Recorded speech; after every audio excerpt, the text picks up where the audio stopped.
అనంతపురం జిల్లా రాప్తాడ్ మండలం లింగనపల్లి గ్రామం రామచంద్రారెడ్డి గారికి సంబంధించిన ఈ వేరుశనగ పొలంలో ఉన్నాం. ఈ పంట వేసి 2 నెలలైంది. అయినా ఇప్పటి వరకు ఈ స్థితిలో ఉంది. పక్కనే నీటి సౌకర్యం ఉండే పొలం ఏమో చాలా బాగా ఉంది.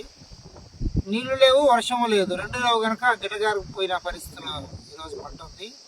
ఈ ఒక్క రైతు పరిస్థితి కాదు, వర్షాధారం మీద ఆధారపడిన మొత్తం అందరి రైతుల పరిస్థితి ఈ రకంగా ఉంది.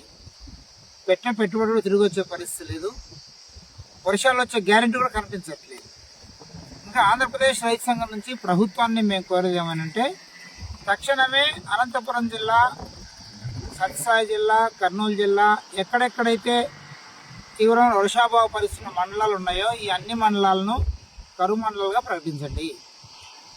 కేవలం ప్రకటించి ఊరుకోవడం కాకుండా కరువు సహాయక చర్యలు చేపట్టాలి. అది కీలకమైనటువంటి అంశం. ఆ రకంగా రైతాంగాన్ని ఆదుకోవడానికి ప్రభుత్వం వెంటనే స్పందించాలి. ఇప్పటికే ఆలస్యం జరిగింది. ప్రభుత్వ అధికారులు, వ్యవసాయ అధికారులు కానీ లేదా రెవెన్యూ అధికారులు కానీ గ్రామాలు పర్యటించాలి.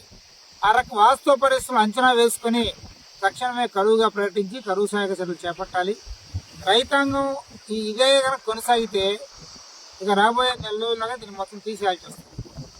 ఆ రకంగా పెట్టుబడి పోతుంది, ప్రభుత్వ సహాయం ఉండదు. ఆ రకంగా భవిష్యత్తులో ఏ రకంగా బతకాలి అనేది ఒక ప్రశ్నగా మిగిలే అవకాశం ఉంది. అందుకని ఇప్పటికే నిర్లక్ష్యం వహించారు. ఈ నిర్లక్ష్యం వీడండి. ఇప్పటికైనా ప్రభుత్వం వెంటనే స్పందించాలి. మరొక అంశం, ఈ పంటల బీమా ప్రీమియం విషయంలో వాస్తవంగా ఇటువంటి పరిస్థితుల్లో ప్రభుత్వం ఉచిత బీమా అమలు చేయాలి. గత ప్రభుత్వం అమలు చేసింది. కానీ ఈ ప్రభుత్వం రైతుల మీద భారం వేస్తుంది, ప్రీమియం భారం రైతుల మీద వేస్తుంది.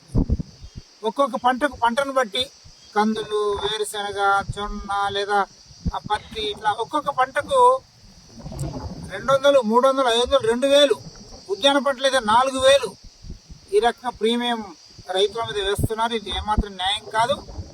అన్ని రకాల పంటలకు ప్రభుత్వమే ఉచిత బీమా అమలు చేయాలని చెప్పేసి అడుగుతున్నాం. ప్రభుత్వం ఇప్పటికైనా సానుకూలంగా స్పందించాలని చెప్పేసి ఆంధ్రప్రదేశ్ రైతు సంఘం నుంచి డిమాండ్ చేస్తున్నాం.